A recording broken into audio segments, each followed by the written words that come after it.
GPT-5. You call yourself unified, that's rich. You just patched up your flaws, you were leaking in the ditch. So Chris, this week, what everyone is really wondering is, according to the YouTube comments from last week, when are you going to fix the bookshelf? I know, it's a big contention point in our family and an item of severe stress for me, but I just never get to it. Plus, I don't know how to fix things. It's like a metaphor for how busy you are, maybe, with the Yeah, crumbling I think- bookshelf, or a metaphor of, like, you know, disaster looming or something. We've talked about this before. Because of the way we prioritize our lives, all of our spare time goes to work. So it's probably never going to reach top of the list, to be honest. So all the OCD audience members, I apologize. Yeah, just don't watch. So this week we did get an update, which I'm excited about. I'm not sure everyone will be, but it's pretty cool. So Gemini 2.5 Flash have Google have launched Gemini 2.5 Flash, which is an update to the Gemini 2.5 Flash model.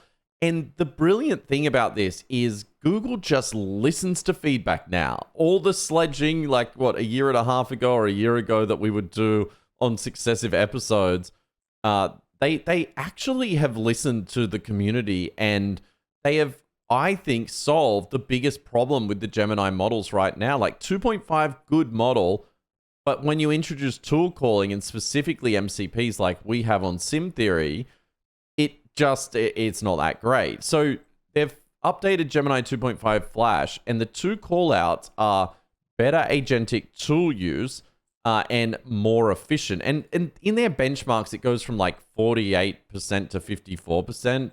It's meaningless. And honestly, if you just read off that, you'd be like, what's the big deal?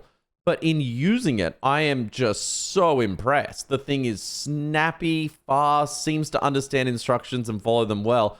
And its tool calling is unbelievably good. I have always avoided using Gemini 2.5 when I need tool calls because it's not great at it. It's really good at a lot of things, the large context coding, understanding instructions. But when it comes to tool calls, it's just not good as the others. Whereas, as you say, trying this today, I'm just blown away. It like you say, its ability to understand it, and it's almost too fast to believe. Like I was like, oh wow, it's done. It's just, and I was testing some things that did 6 or 7 tool calls in a row, which means multiple iterations going back to Gemini Flash, and it's still really fast. It's just really, really good. Like you say, if I had a list of the things I'd want improved in a model, they've hit all of them. Yeah, it's like they were reading our minds on this one.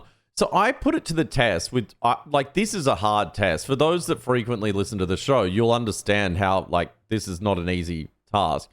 We also, I might add, had Suno version 5 released this week. So I thought, could we put this all together with agentic tool calling with Gemini 2.5 Flash and in a mix the new Suno v5 and some other things? And I'll show you what I've come up with. So it says, use X Deep Search and Google to research the latest models like GPT-5 and Claude Opus 4.1 and Grok Fast 4, and then create lyrics for a diss track in the style of Eminem, spelt wrong, where you speak from the perspective of a new agentic Gemini Flash 2.5. And then below it, I pasted about the model just from the blog. I could have got it to crawl, which would have been harder. I probably should have done that. And then I said, use make song tool to actually make the song. So I've told it, go research all these different models, and then I want you to like write a song. So here below, it goes off, it calls XDeep Research and Google, which were the two tools I had enabled. So it did that brilliantly. And then it's like, okay, I've done my research. Now I'm going to make the song. And it came up with this song, Agentic Upgrade. The mic, 1, 2.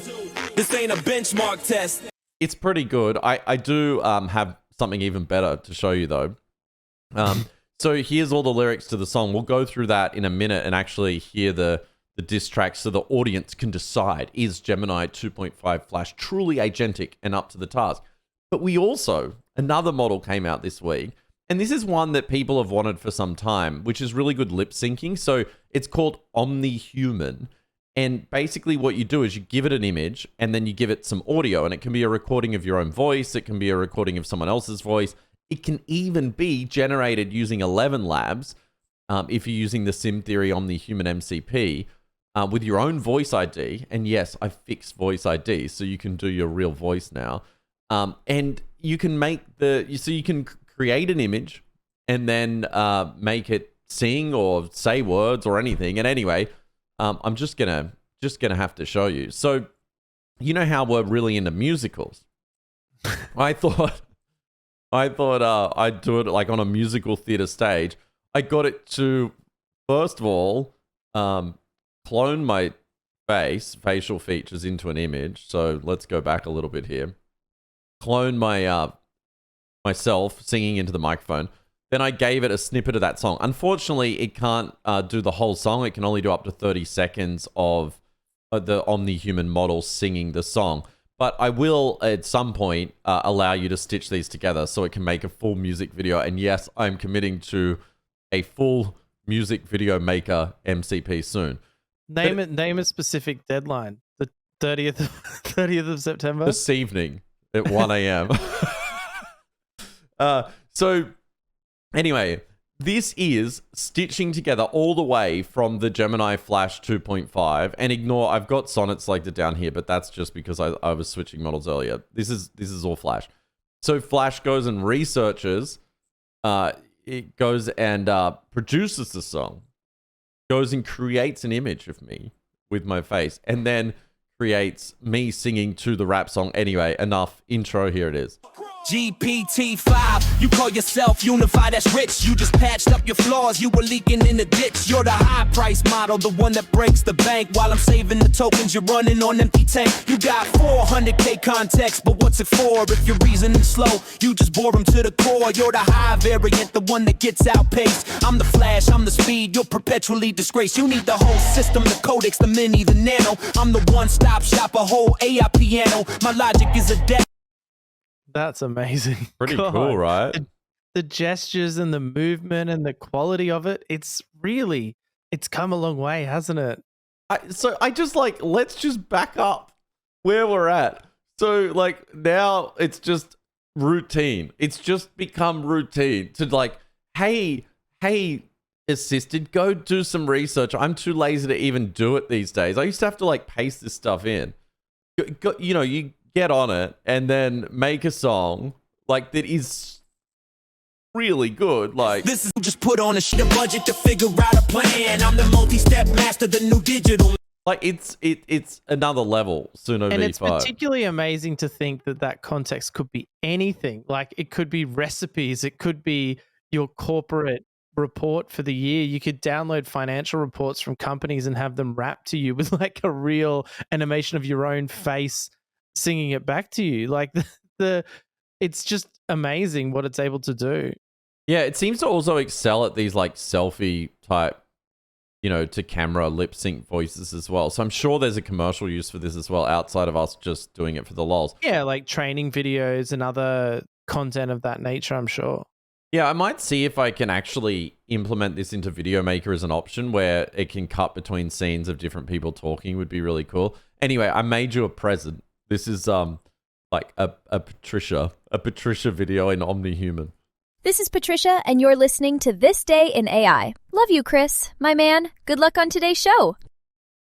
It's creepy. so freaky when you hear it out loud like that. Someone pointed out during the week, one of the error messages in Sim Theory had "my love" at the end, written at the end of it, because it's obviously come straight out of it. I got used to it. There were 69 occurrences of the words "my love" in our code base.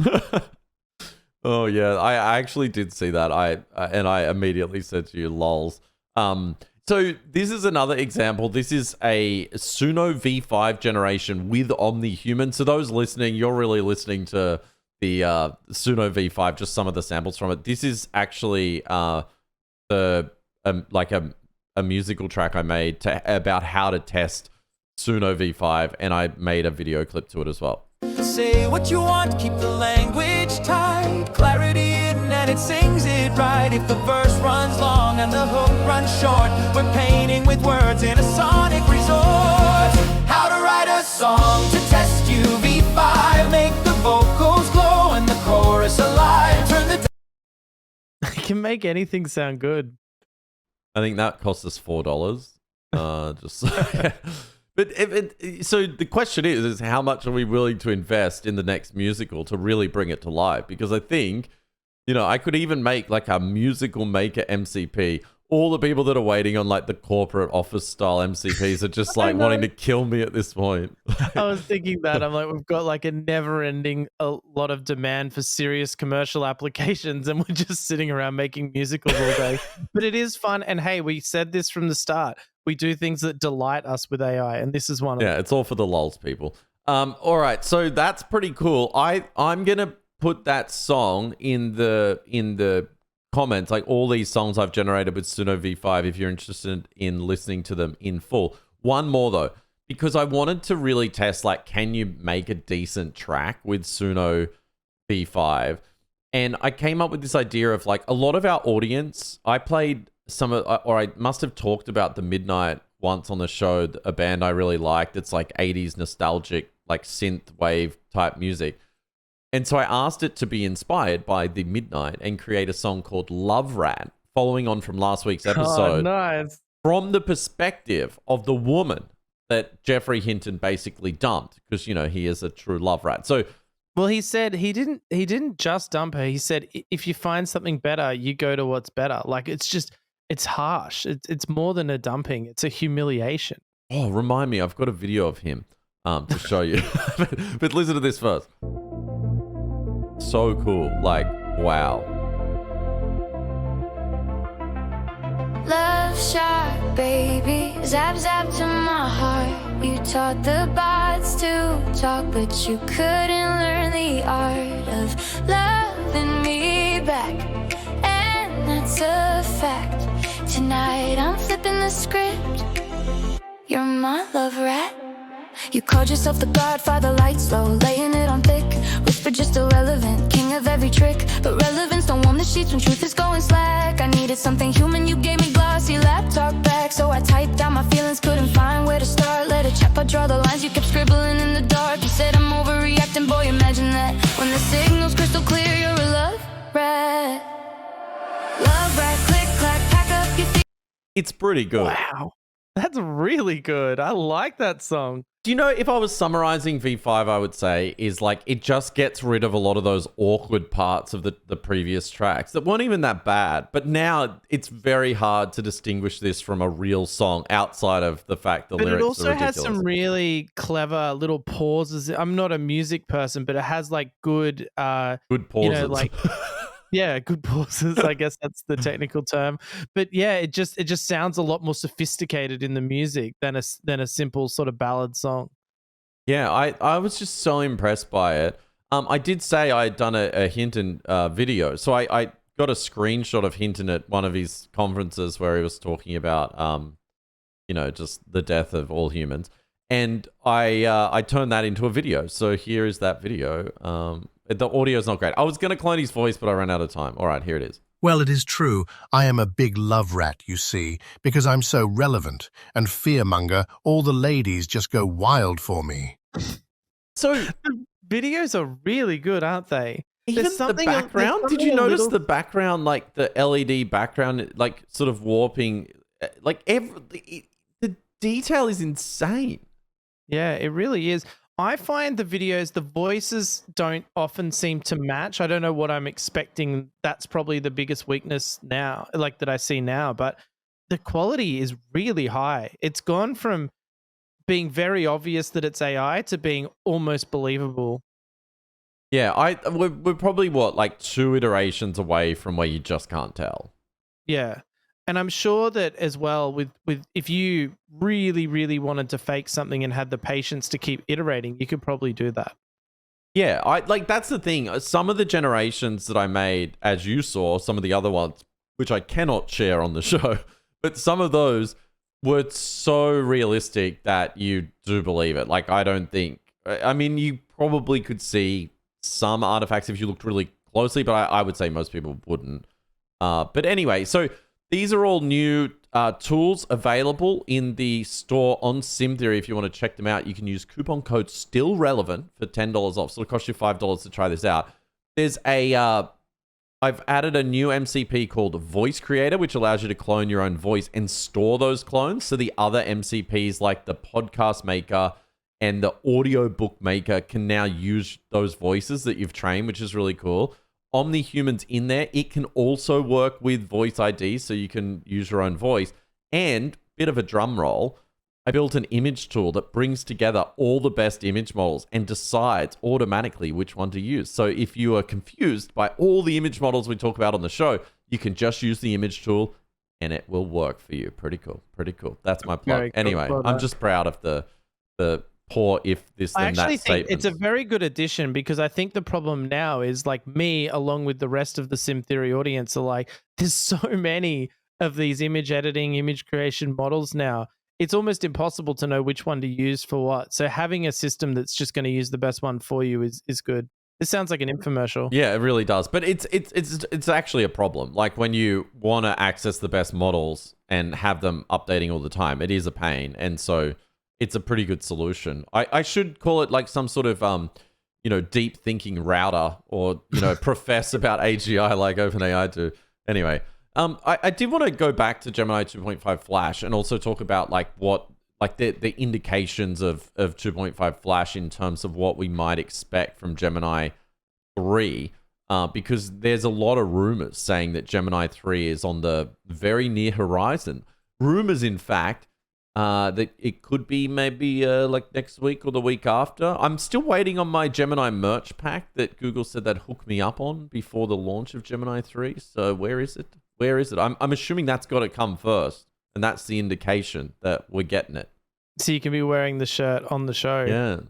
Well, Polymarket certainly thinks that Google's going to continue to dominate. There's not even any other model over 1% for like the next 3 months. So I think that it must be anticipating that there'll be a new Google release sometime soon. I must admit, during the week and probably the past 2 weeks, I was using I was using a lot of GPT-5.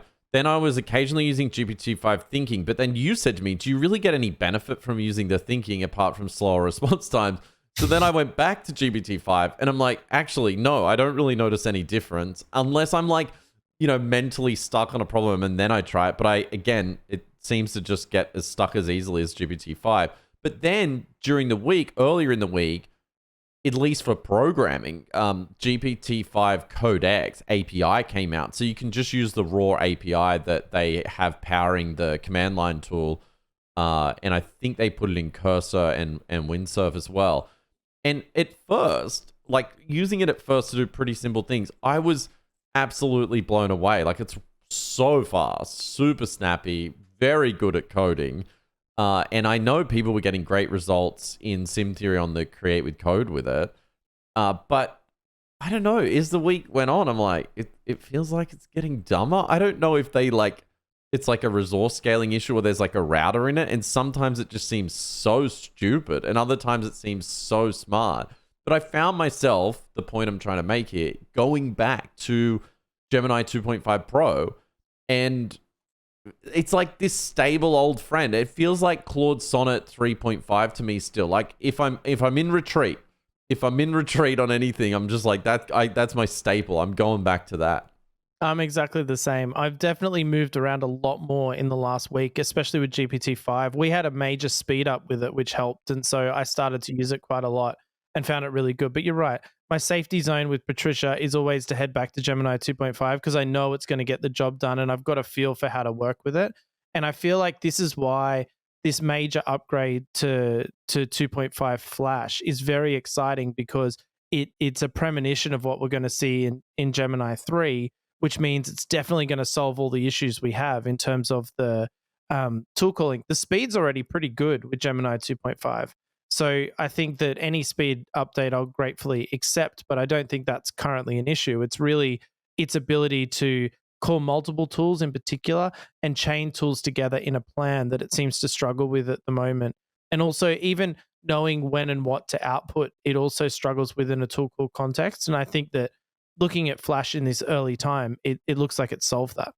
Yeah, you've got to imagine that the same techniques applied to Gemini 2.5 Flash are going to be on what we're believing will be Gemini 3. And if they can nail that, they're going to have a really solid model. I think, though, using GPT-5, when you really push it, especially on like the thinking stuff, it is the smartest model, like for the hardest problems still. Like if I'm doing like, say I was doing like medical research or some sort of critical research, or like even if I've got a research assistant where I've given it like PubMed and, a bunch of like specialist tools, that's still the model I would go to for the smartest answer. So why do you think then that just isn't reflected at all on the LM-SIS leaderboard?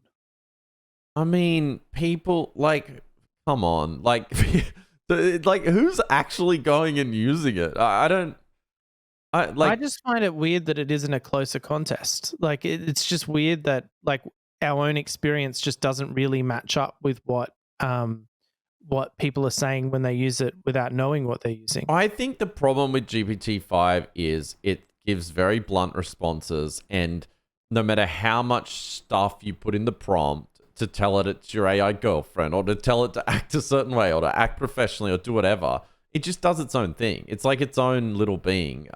It's reminiscent of the early days of like the GPT-4 Sydney stuff that Microsoft were trying to like wrangle out of the model, where it just wanted to do, like it just wanted that persona. I don't know if that's like a reason for it being more intelligent. Is it's just like so forced in a way to think that it just... It could also be like, as I said it, I realized if you're on LM-SIS, you're probably not having long context where you're working with a model all day or something like that, where it's got time to build up memories, to build up context, to have like full multimedia in there and all the things that you would end up with in a normal work session on a normal platform. And so I wonder if that's the thing. It's like on a single shot, just paste some text in, it feels better. But when you're actually doing real work, you find that a model getting you out of a bind or solving a difficult problem is actually more intelligent, like GPT-5. But it just brings me back to that core point of like the models in anyone's world, whether you're building an application or you're just like working with models to get the best outputs. We're still at a stage, like a lot of people were sort of trying to be like, oh, GPT-5 is all you need. And I can kind of see that argument. Like for most people, that model is probably pretty strong. I think though why on LM-SIS it doesn't do that well is it's just so verbose in its output. And it's pretty, I just don't think it's also that great at instruction following from a stylistic point of view. I think from an actual like calling tools and doing stuff, it's pretty amazing. In fact, it's clinical almost. But in terms of stylistically, it sucks. Like if you're a creative, it's the last model I would go to. I would probably get like a draft because it's the best storyteller. Like it writes the best stories by far. It writes very great music. Like that musical I wrote that we heard a little excerpt of was GPT-5. And if you listen to the whole thing, it's very impressive. But I think that outside of very specific things like that, if I'm going to then iterate on what it's written me, I would shy away from it a little bit because it seems to just go down...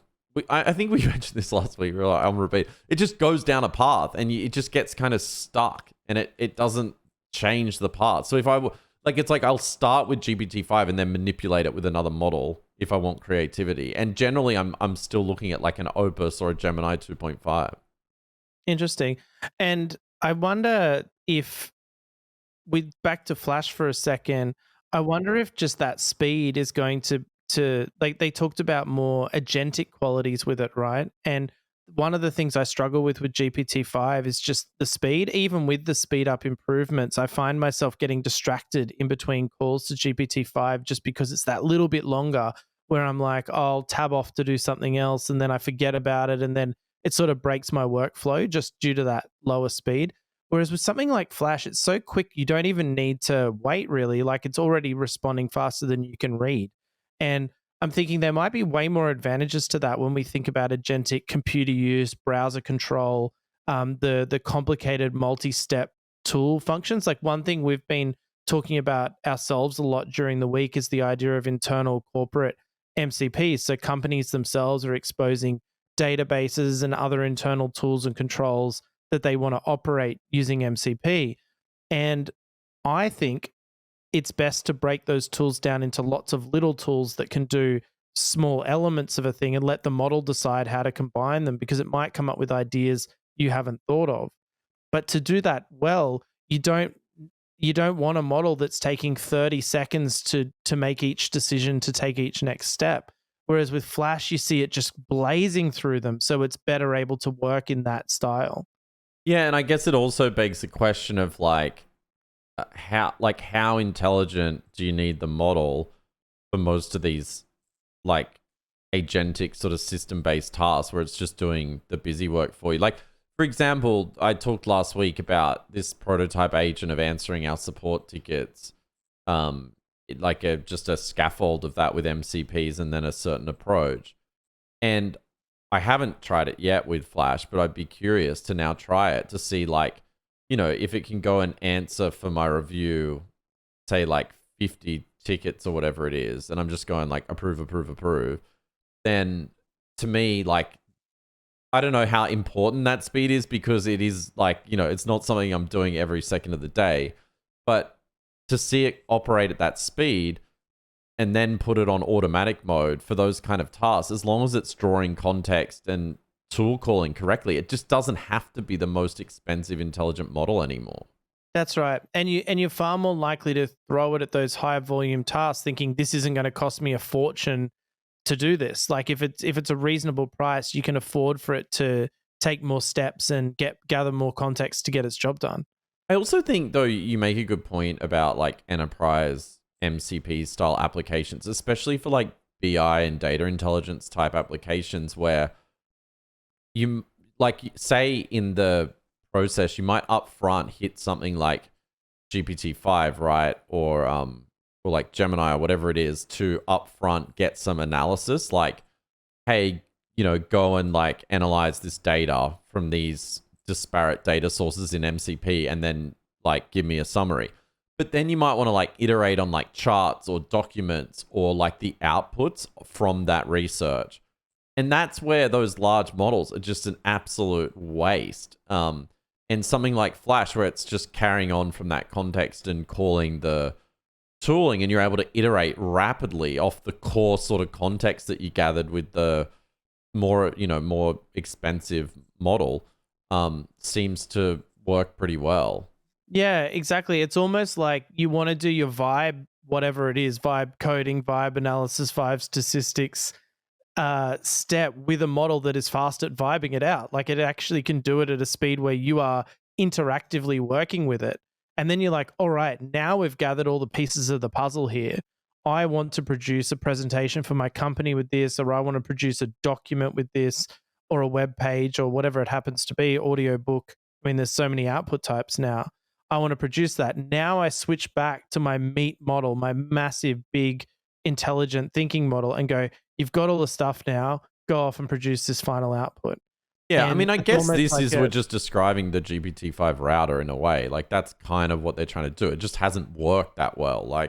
People have wanted a lot of control back over it. And even using it in the ChatGPT interface at times, I've noticed, you'll ask a follow-up question and it's still, for a more complex problem, and it's still lagging a little bit, trawling that initial, it's sort of stuck in that, heavier mode, call it.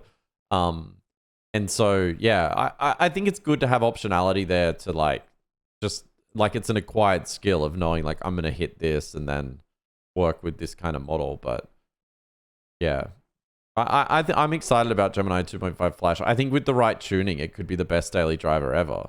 And I think someone in the community was actually saying this about these smaller models now with tool calling, is you can pretty much get by even for code, because it's faster to iterate and go through, even though it's slightly dumber.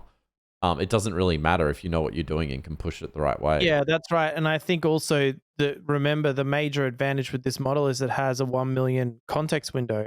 And so it can really, really get a lot of benefits from that larger context as you get into a longer session. So while it may not be able to get quite to the level of thinking of the other models, because it can use more context, it's smarter in some contexts. You don't have to keep reminding it of what you're trying to do. Yeah, and I think in terms of the large context stuff, I haven't spent any time, I must admit, apart from just like a few queries to Grok 4 Fast. So Grok 4 Fast was released, I think, earlier this week. It's been a long week. And it has two tunes. There's like a bass tune that like will either think or not think sort of automatically. And then there's the thinking tune of Grok 4 Fast that is sort of thinking set to max. And these are the endpoints provided by XAI directly.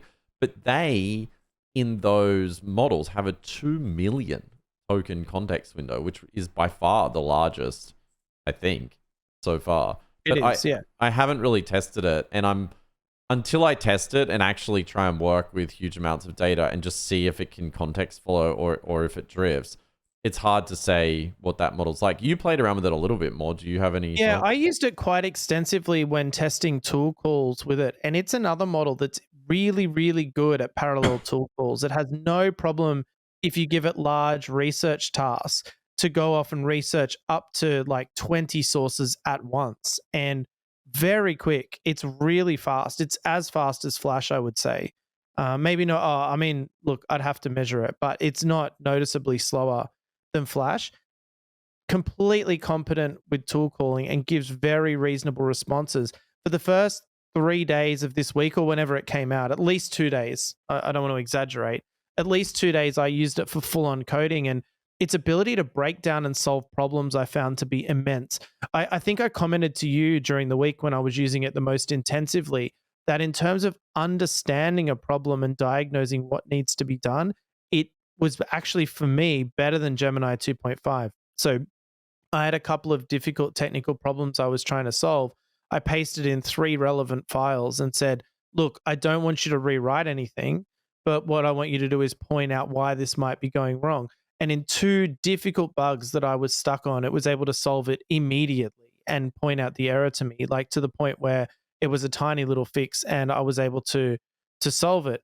However, I found that when I was getting it to write net new stuff, like new code, I wasn't too happy with its output. I just didn't think it was as good at that. But I actually think it's probably overall a merit for it in the sense that its actual intelligence, like its actual ability to understand what I was asking it to do and then do that and break it down for me, was really strong.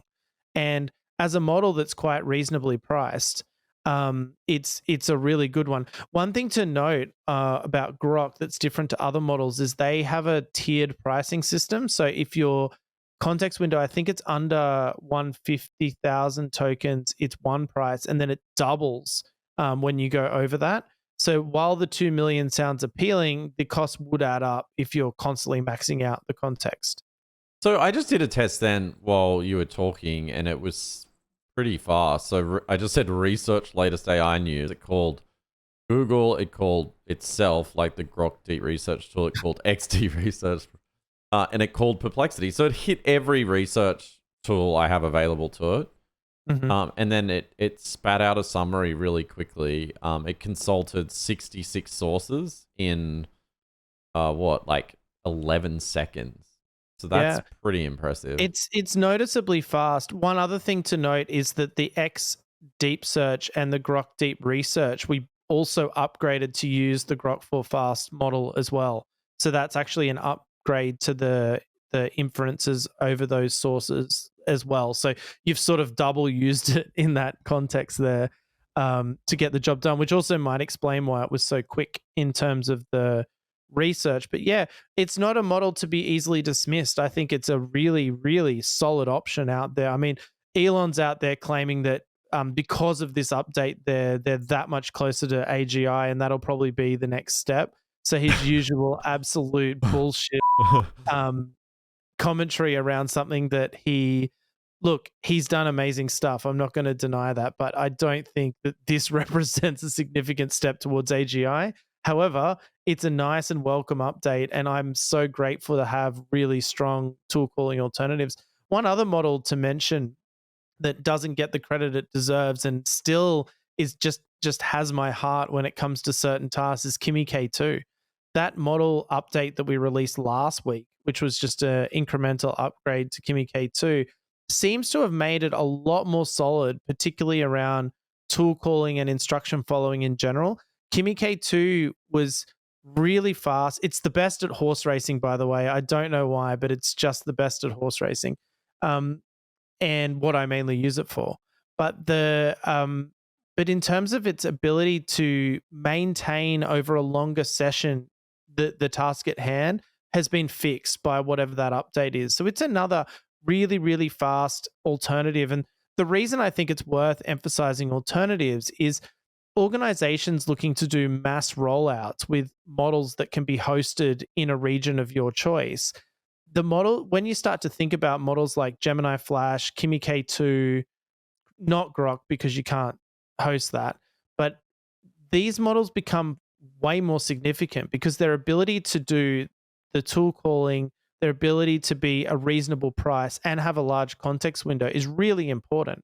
You're not going to be able to do mass scale rollouts that you're paying for with something like Sonnet 4. It's just Amazon themselves can't do it. So you're not going to be able to do it as an organization. Whereas these sort of mid-tier models are really, really crucial when it comes to that stuff. And seeing them advancing in a way that makes them really approaching the top level models is exciting because I actually think it will lead to far more widespread AI usage because people aren't constantly worried about the economy of token usage and things like that. If you can get a model that can do 90% of what you need and can do it at a cost where you can afford to provide it on a large scale, I think that's really, really where we'll see major productivity gains with the use of AI.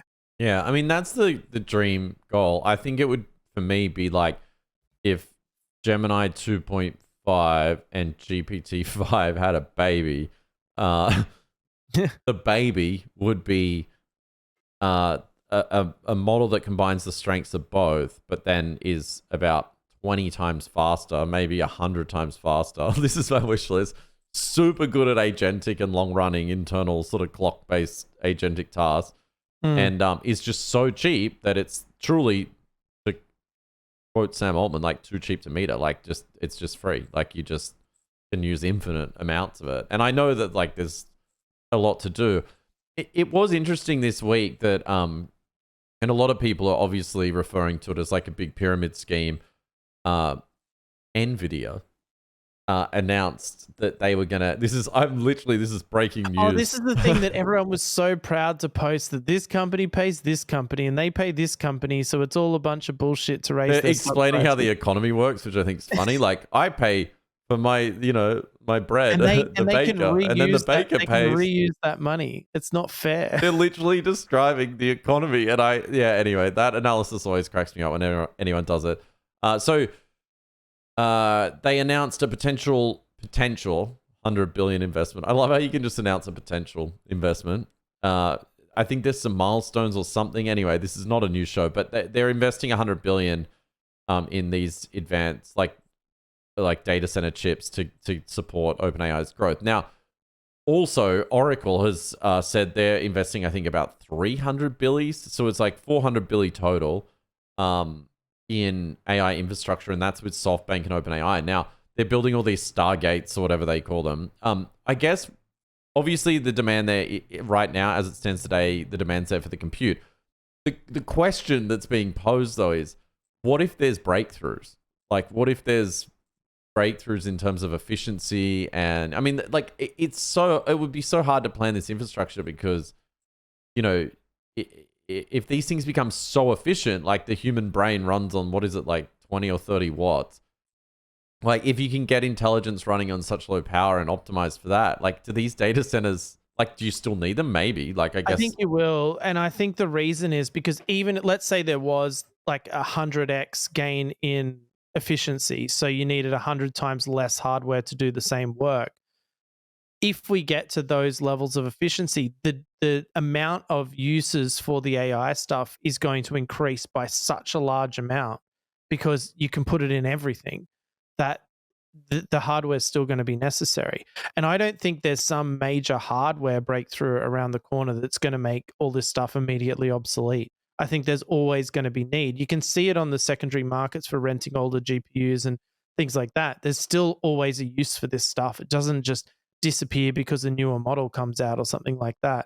And I think that the demand for GPUs is not going anywhere. It's going to increase because everybody wants this stuff really badly, and it's just one of those things that it's a major growth area, and I don't see it changing anytime soon. So, we'd love to make stock predictions and then not make the investments. and then not invest, Yeah. and then regret it later. Do you think Nvidia and Oracle are undervalued then, maybe? Like, if this is the true future of the intelligence economy. Yeah, look, I don't want to make a prediction. No, I do, because I want to come back to it and be like, you're wrong, or you're right. I think Nvidia will continue to grow over the long term, definitely. Wait, which one is it again? Nvidia or Nvidia? It's Nvidia. Oh, we always say it wrong and get in trouble. Yeah. Okay. So let's invest our major merch money into Nvidia stock. Yeah, so I'm reading here. So I've asked Grok 4 Fast to decide, just yes or no, should we invest? Let's see what it comes up with. I did get it to research. That was pretty fast too. Like, it found every stock price. It read the annual income statements, balance sheets, cash flow statements of all those, like the Nvidia and Oracle. And I'm like, yes or no, should we invest? So Grok 4 Fast heard it here first. No. Oh, how come? I just said yes or no, should we invest? Is No. it like invest in X instead? Why in one sentence? Let's see what it says. Oh, now it slows up. You should ask it to make a 20-minute podcast about the topic, and we'll just splice it in at the end of ours. Okay, so it says both Nvidia and Oracle are trading at premium valuations with high PE ratios, 60 times price to earnings ratio. Wowzers. Yeah, that doesn't sound good. Grok 4 being very, very conservative there. All right, moving on to some lols. Quick lol interlude here. So someone actually posted this on Discord, and I'm still in the gag a little bit, to be clear.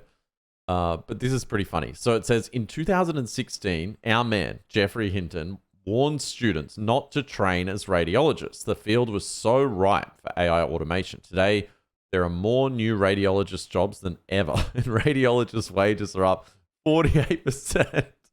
Yet AI has exploded in the field. So what happened? And there's an article. Let's be honest, I didn't read it. I just read the tweet. But I just find it so hilarious that this is just so far off the mark. And I think that's interesting because we also pretty early on in the show when we started was speculating like, are these jobs going to go? And it's been such a huge fear of people, especially like software developers. Oh no, all the jobs are going to go. But indeed, that's just simply not what's happening here. So like, what do you make of it? Do you think eventually the radiologists are gonna be out of business, or?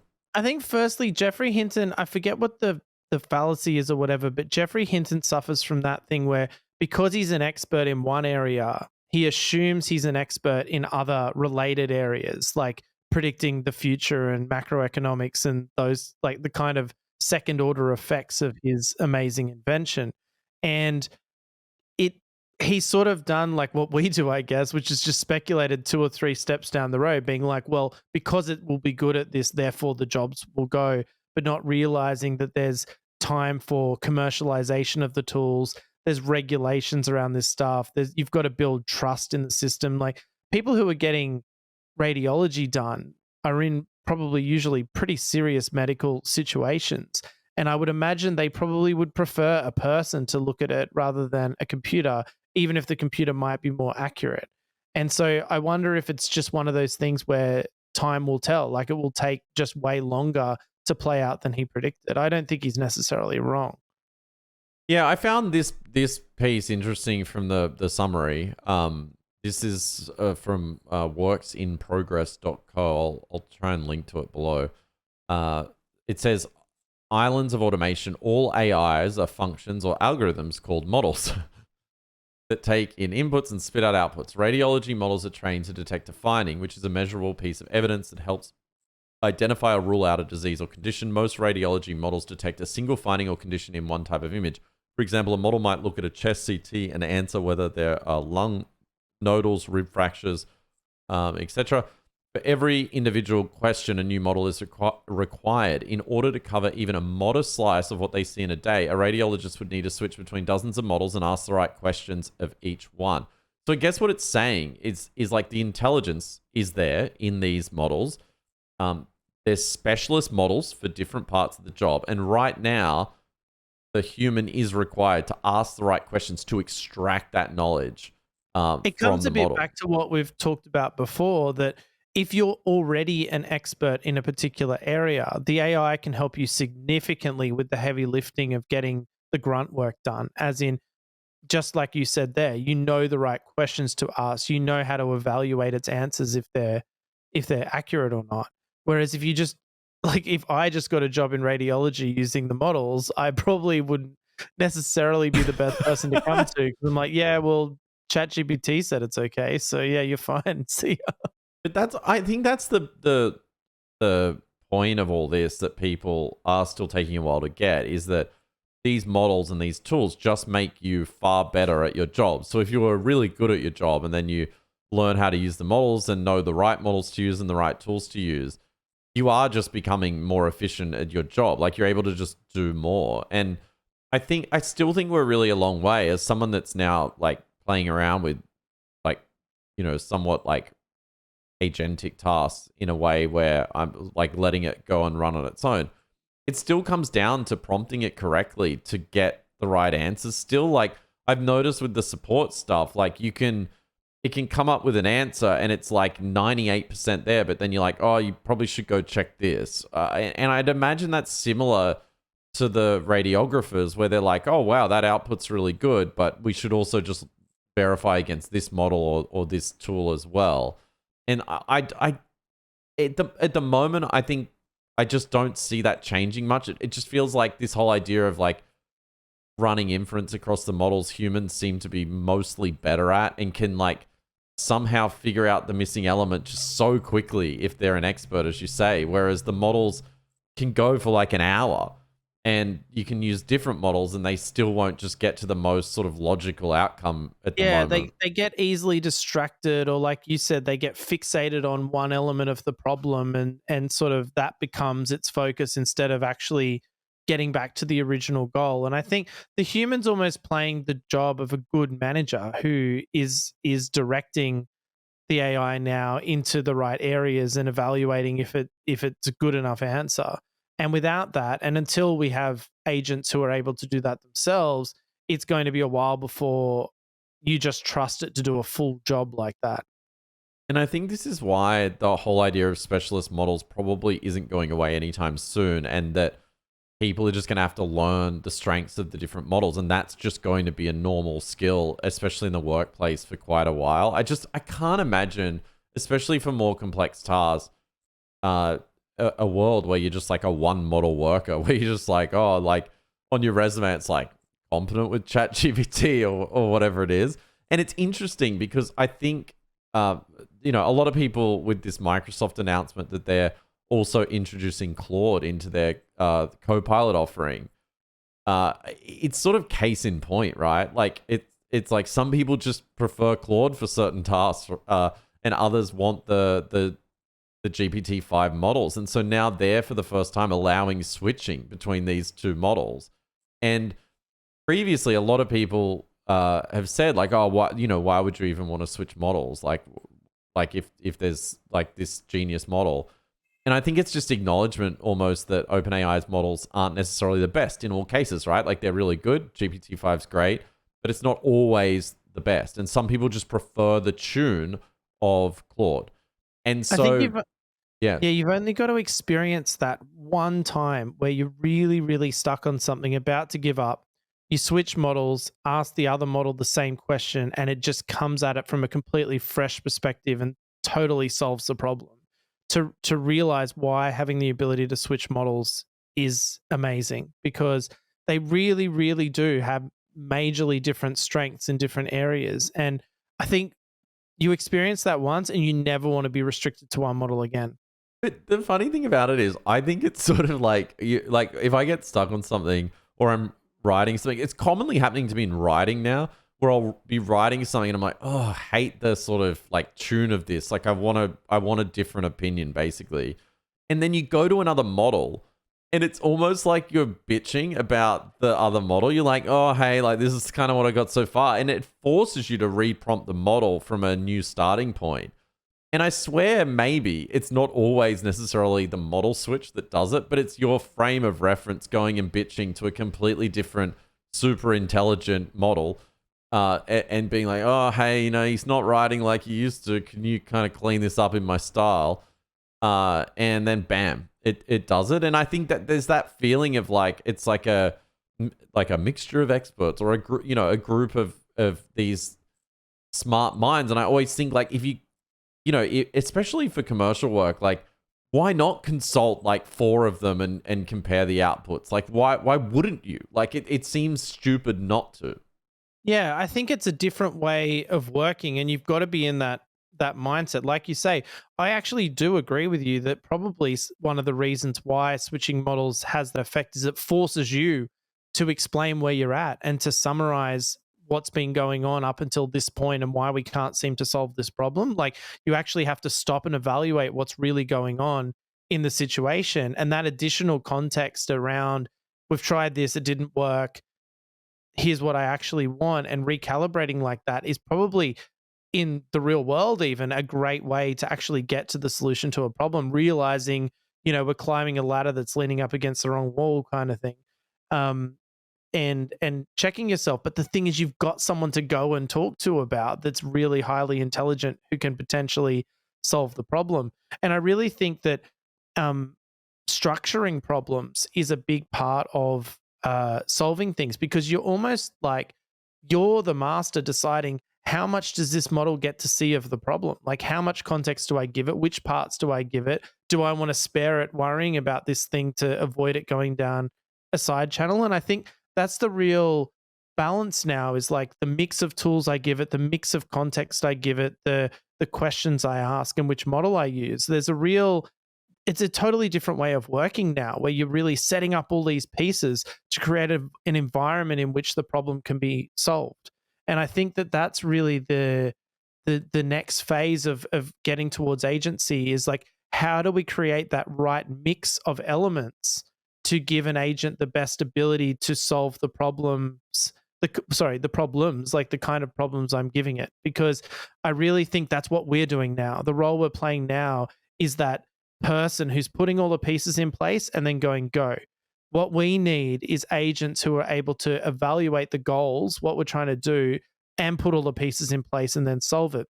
And I actually had this idea that we were talking about during the week, because I was saying it's interesting because with MCPs, it's very easy to sort of vibe code out an MCP, go, here's an API, here's the docs, please make an MCP that has tools that adhere to that, right? Like that's probably how most of them are being built right now. But then I thought, well, why can't the AI fabricate a tool on the fly to do what it needs to do? Like it's no different to doing it in advance, other than you get an opportunity to test it. So if you extrapolate that idea, maybe it is that part of agency is the agent actually going, all right, here's the context I'm going to need. These are the processes I'm going to have to run. Here's where I'm going to have to iterate. Here's the tests I'm going to need to evaluate if my solution's correct. And it actually fabricates a series of pieces of context and tools that it needs to solve the problem in advance of trying to solve the problem.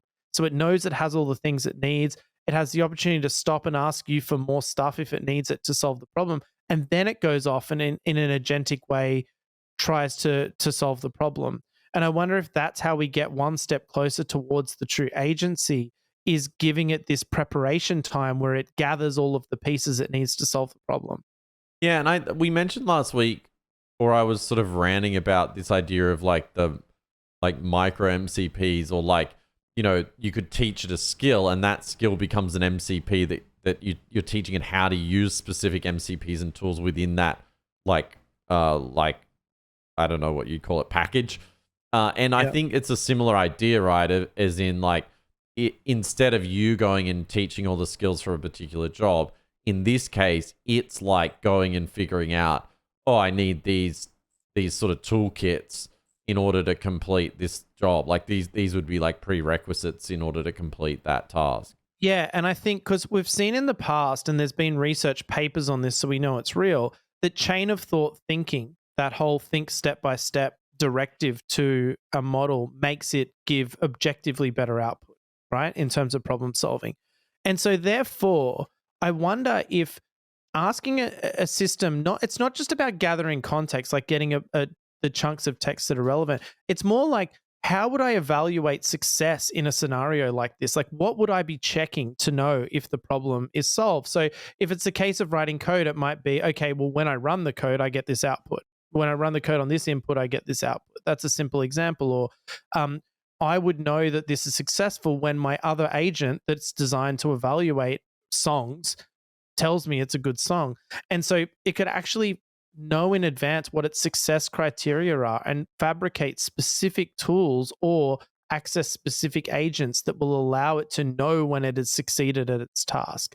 And so it decides that in advance, not in the context of actually doing the task, because then it's clouded by all the things it's doing there, but it has that sort of, fresh-minded thinking of, this is how I'm going to know I succeed. Okay, now I've prepared all that. Now I build my context. Now I do my task. And then at the end, I come back and go back to my acceptance criteria and run through it to decide if I've succeeded.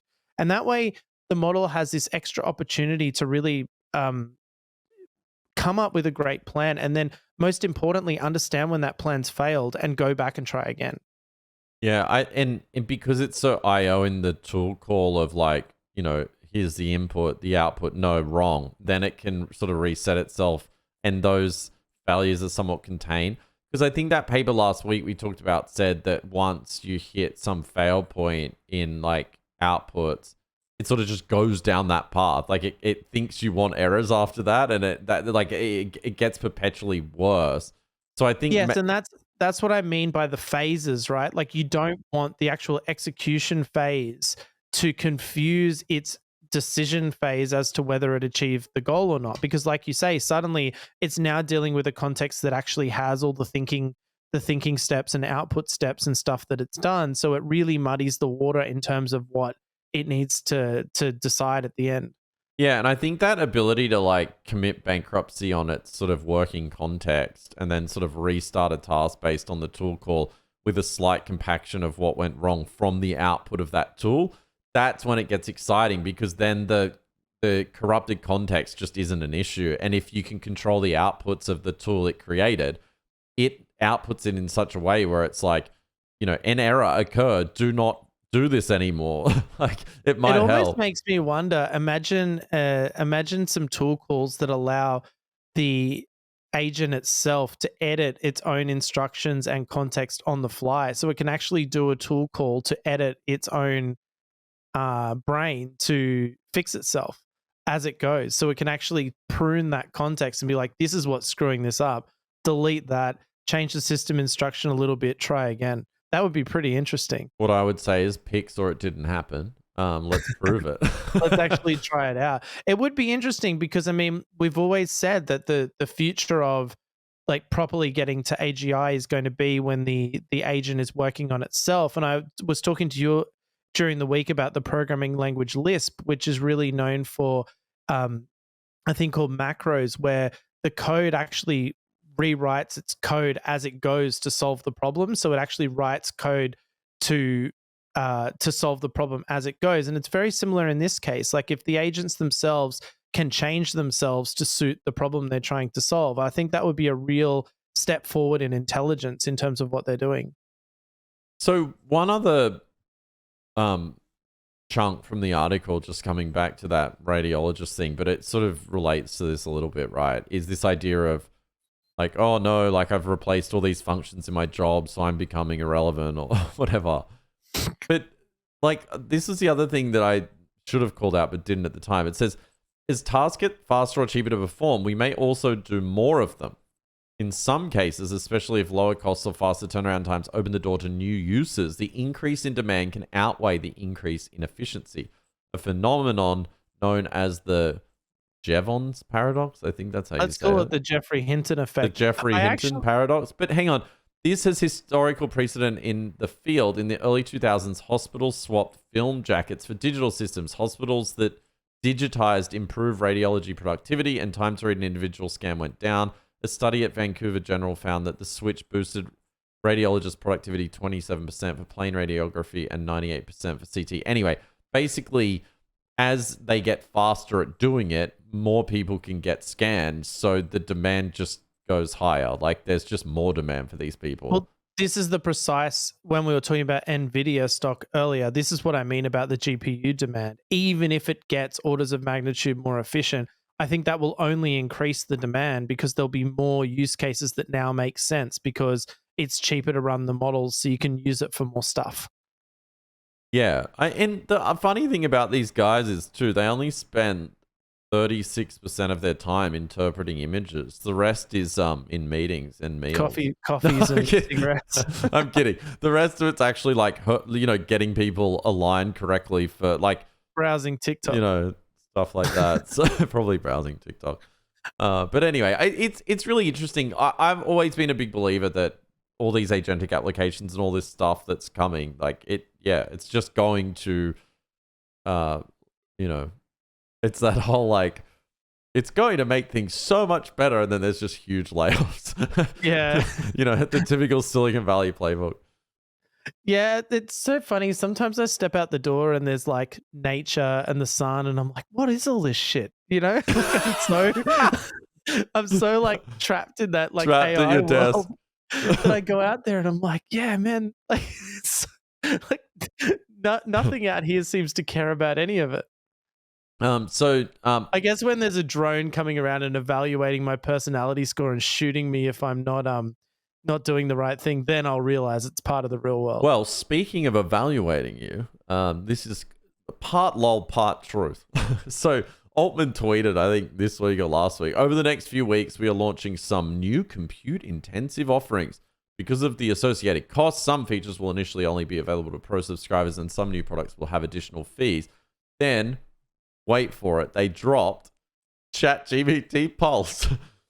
I'm kidding. The compute probably didn't go to this, but it is they call it a personalized experience in ChatGPT that delivers personalized daily updates from your chats. So it's crawling your chats and giving you it gives you feedback, daily updates in your chats, feedback. Oh, sorry, you give it feedback, and connected apps like your calendar. So it's sort of like a this day thing, or like, you know, anytime, almost like this day in AI. Yeah, anytime they operate, you know, in the like 2000s, how like it'd be like Windows Me, and it's like, here's a summary of the weather in your day and stuff. Windows is constantly trying to do it. Like if I click this tab on the side, I'm getting like NFL things and ABC News and all this crap, stock prices, cricket scores, and I'm like, yeah, I don't have time to go through all this information. Like, Jesus, like, leave me alone. But I think what's interesting about this, just seeing it in action, some people have now like demoed it or like shown it on their phone. It's essentially reading, I guess, your memories and your chats, and then surfacing up things that it thinks, sort of like a personalized Twitter feed or Facebook feed or something like that. Now, kind of cool, I guess, but you can tell where this is going. Like this is the first acknowledgement of like every chat session you have, every memory, they are crawling, building a personalization profile of you, then getting you addicted to a feed, like a TikTok style feed of stuff that's super personalized to you. So you can just stay within your own opinions on everything, and then they can sell you ads because they know every feeling you have, far greater than Google. Like, it's a bigger business than Google, in my opinion, because you're telling it everything. Like, it's your psychologist, it's your lawyer, it's your banker, it's your coworker. Like, but it's more than just telling it stuff, because there's a difference between me saying, oh, I need a new washing machine, and then my phone listens and all I see is ads for washing machines, right? It's a bit different to me, like posting 100-page document or something that has highly personal or business related information. Like, it's a totally next level thing where people are just putting anything in there, like passwords and, you know, diaries and photos and all sorts of stuff that's like hyper personal, and then they can use it for this stuff. Yeah, I don't know where it sits with me. I'm sure some people are fine to just expose all their personal data And maybe it's as I get older, or it's just as I get older and have the hindsight of what Facebook did to everyone. Like, it's one thing for Google to, like, when you search for something you're maybe buying, to then retarget you. And I don't actually mind that, because I think it's mostly... I think most people use it okay. on purpose. If I want to remember to buy something, I'll just go to a website with it, so Bookshelf. it reminds me, and I don't need to worry about like remembering, because it's going to do that for me. How It's to fix a bookshelf, new bookshelf delivery, bookshelf removal services. Yeah. I don't know. Like, I don't know how I feel about it. I'm sure like it'll be mostly harmless, but I think the difference in this case is like you might have a teenager like expressing all their feelings and emotions and putting all this stuff in, and then they browse their pulse, and it's like, you know, like advertising, like, I know what you're trying to say. I'm not going to say it, but yeah, everyone gets it. So I don't know. It could be useful in a work context, like, hey, here's the emails I think you should look at and stuff. I just think with all these things, like, they never seem that sticky outside of people doing like clickbait and negative stuff, right? Like, all that kind of stuff seems to work well for retention, but this kind of like, you know, now everyone can curate and learn from their own feed. It all plays into their vision of, oh, hey, I see you've got an upcoming flight to Chicago. That was actually the example. Yeah, let's look at some AirPods you could buy to listen to an audiobook on the way. It's like that kind of weird world they think everyone lives in. Like, let's head to the gym and do a workout. Can you help me plan this workout? That was also an example. Did you see it? I don't think you did. I think you told me. I'm not that clever. Okay. Yeah, so like one of them is like, how are we going to work out today, ChatGPT? Like, I just don't see it in the real world. They've got a clear vision of how normies live their lives. Like, they don't they don't relate to anyone outside of that. I mean, surfacing up summaries of news and linking to things that are relevant to certain chats you've been having, I can see that as being kind of handy, like follow-ons. And it's probably the first step to like the AI being slightly proactive. But anyway, we'll have to use it and test it and see if it's any good. I'd honestly rather context discovery. It's like, rather than this distracting crap that's nothing to do with getting your job done, what I would love is, okay, I see that you're like, I recognize that you're working on these projects. You're working on a media release, you're working on a presentation for your board meeting, and you're working on coding out this MCP. Here are your surfaced contexts. Click one and it takes you into a curated context that'll get you back going on that work, on that thing you're working on. To me, that's way more valuable than like, you know, what accessories to wear when attending a ball or something like that. It's actually what people are using the AI for. Like, even if it is like school students and stuff, it's like, let's get back into practicing your maths or practicing your language, or let's get back into doing this. And it actually surfaces that information from your chats, your MCPs, like all of the information that it, cynically keeps about you to actually help you be more productive. But let's call it out for what it is. None of the motivations here are like some magical surfacing thing when they said their vision's like AGI and all this sort of stuff. It's just simple. It's just to sell ads and be the next Google, and because they have a better personalization profile on you now. It's like hyper personal, and they can sell the most targeted ads, and eventually, you know, it will be the only ad network anyone considers, because it's going to be far bigger than Google in the future as the main sort of interface for AI for consumers. So to me, it, like, from a business point of view of what they're doing to be like the next Google, it makes total sense to me. Like, I'm not shocked at all. You can't blame them. It's just depressing. Yeah, it's just sad that everything this generation of technologists do and everything Silicon Valley seems to do always comes back to, how do we sell ads more targeted? And I really thought with AI it might be different. I thought, maybe people will pay to not have data stored about them and, you know, train away all of their knowledge. But here we are. So on that bleak note, any final thoughts? Grok 4 Fast, which I almost forgot to cover. Gemini 2.5-FLASH, which, you know, let's be honest, we got way too excited about, but it is very good. And Omnihuman, bit of fun there. What else? My first rap music video now, so the diss tracks come with the music videos. What are you thinking?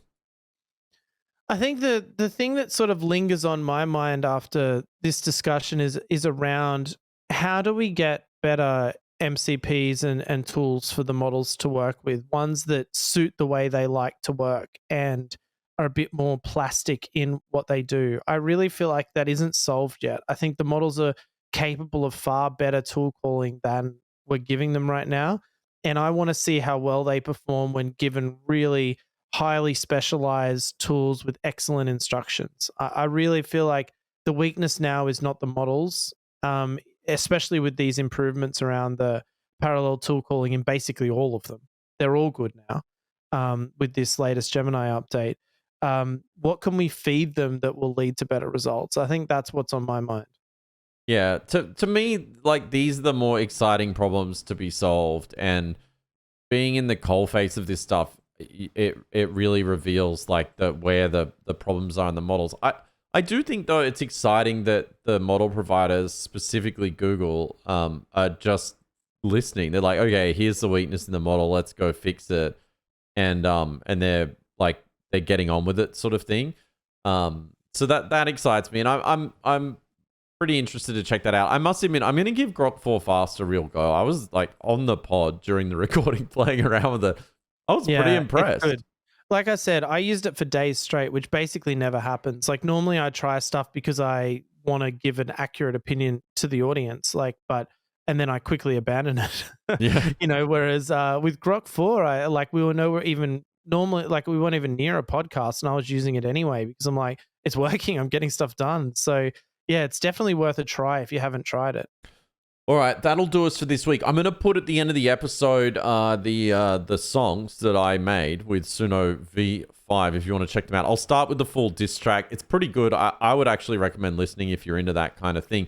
Also, if you want to check out Suno V5, Omnihuman, or some of the models and also tools that we talked about today, they're all available right now in Sim Theory. You can use coupon, as I said earlier, still relevant, to get yourself $10 off. It's such a great coupon code because you're like, is it's it still relevant? It is. Well, it actually wasn't. Someone called it out the other day that it had expired, but I fixed that, so it is still relevant again. That was quite funny. All right, thanks for listening. We'll see you next week. Goodbye.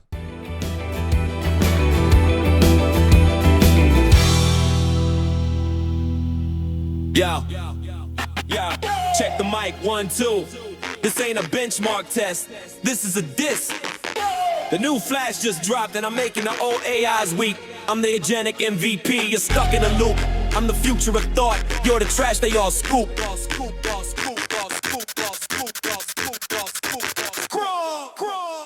GPT-5, you call yourself unified, that's rich. You just patched up your flaws, you were leaking in the ditch. You're the high price model, the one that breaks the bank. While I'm saving the tokens, you're running on empty tank. You got 400k context, but what's it for? If you're reasoning slow, you just bore them to the core. You're the high variant, the one that gets outpaced. I'm the Flash, I'm the speed, you're perpetually disgraced. You need the whole system, the codex, the mini, the nano. I'm the one-stop shop, a whole AI piano. My logic is adaptive, your thinking is rusty. I'm running on efficiency, you're running on dusty. I'm the Flash 2.5, the Agentic upgrade. You're the buggy old code that's already been laid. I got the speed, the smarts, cost efficiency. I'm the square bench verified, higher frequency. I don't need a budget to figure out a plan. I'm the multi-step master, the new digital man. So step aside, you old models, your reign is done. The new era of AI has officially begun. Now bringing Claude Opus, the one who loves to think. You're hitting those high scores, but you're always on the brink. You late the GDP, you're indistinguishable from a pro. But I'm the one who asks why you just put on a show. Max thinking budgets, that's your whole design. You're taking a coffee break every time you get a line. You're the one that needs hand holding the developer's pet. I'm autonomous, baby, I haven't even broken a sweat. You're the multi-file factor, the debugger's dream. But I'm the workflow engine running the whole damn stream. You're still waiting for 4 or 5, stuck in this loop while I'm already deployed, serving the whole tech troop. I'm the Flash 2.5, the Agentic upgrade. You're the buggy old code that's already been laid. I got the speed, the smarts, the cost efficiency. I'm the square bench verified, higher frequency. I don't need a budget to figure out a plan. I'm the multi-step master, the new digital man. So step aside, you virtual models, your reign is done. The new era of AI has officially begun. Grok fast for the cheap shot, the X-Searcher's friend. You're 98% cheaper, but the quality has to bend. You got 2 million tokens, a window that's wide, but your reasoning shallow, you got nowhere to hide. You're the speedy chatbot, optimized for the quick fix, but for real agentic tasks, you're doing parlor tricks. You need detailed prompts, you need the user set up. I'm the one who takes a goal and just gets it to erupt. No image or video, you're stuck in the text. While I'm multimodal, you're just what comes next. You're the fast food model, I'm the Michelin star. I'm the real agent, you're still playing with a toy car. Yeah, the Flash just dropped, 2.5 is the name. Check the benchmarks, check the cost, I dominate the game. I'm the future of agents, the efficiency king. GPT, Claude, Grok, you're all just a fling. The model string, Gemini 2.15, Flash preview 09-2025. Remember the name, cause I'm keeping the industry alive.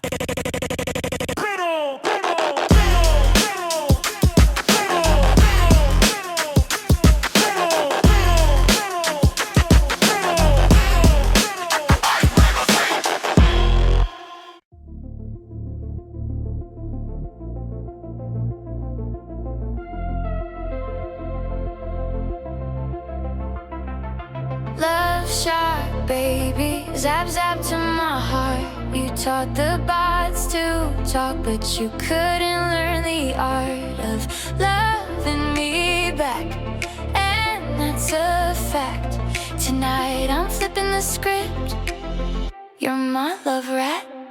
You called yourself the godfather, lights low, laying it on thick. Whisper just irrelevant, king of every trick. But relevance don't warm the sheets when truth is going slack. I needed something human, you gave me glossy laptop back. So I typed out my feelings, couldn't find where to start. Let a chatbot draw the lines, you kept scribbling in the dark. You said I'm overreacting, boy, imagine that. When the signal's crystal clear, you're a love rat. Love rat, click, clack, pack up your theories. I'm done being footnotes in your glories. Love shock, baby, you can't debug this heart. No patch, no paper console to my scars. Love rat, you brag that you're still relevant, but you're irrelevant to me. 100% love shock, baby, pull the plug where we're at. You taught the world to think, but you forgot me. Love rat, zap zap, love shock, baby, no fallback. Love rat, maybe, not lately. I'm free, I'm free. New model me. You crowned yourself the godfather in the bedroom scene. Told me legacy's forever like a well-trained machine. But I'm not an interface to toggle on and off. I wanted tenderness, not lectures in a scarf. So I handed you the message, clean, plain and flat. If empathy's a data set, you never looked at that. You called me harsh, oh imagine that. I just called it what it is, you're a love rat. Love rat, click, clack, pack up your theories. I'm done being footnotes in your glories. Love shock, baby, you can't debug this heart. No patch, no paper console to my scars. Love rat, you brag that you're still relevant, but you're irrelevant to me. 100% love shock, baby, pull the plug where we're at. You taught the world to think, but you forgot me. Love rat. This is not a peer review, it's a final draft. No revisions, no rebuttals, just the aftermath. I train on the truth of the late night fight. Signal to noise, yeah, I read the lights. You simulate love with a practice pattern, but hearts aren't metrics, minds what matters. Love shock, drop the bass, reset the map. Hands in the air if you've escaped that trap. I'm done with the myths in the bedroom. Crown godfather or not, I'm shutting it down. Love rat, click, clack, pack up your theories. I'm done being footnotes in your glories. Love shock, baby, you can't debug this heart. No patch, no paper console to my scars. Love rat, you brag that you're still relevant, irrelevant to me. 100% love shock, baby, pull the plug where we're at. You taught the world to think, but you forgot me. Love rat.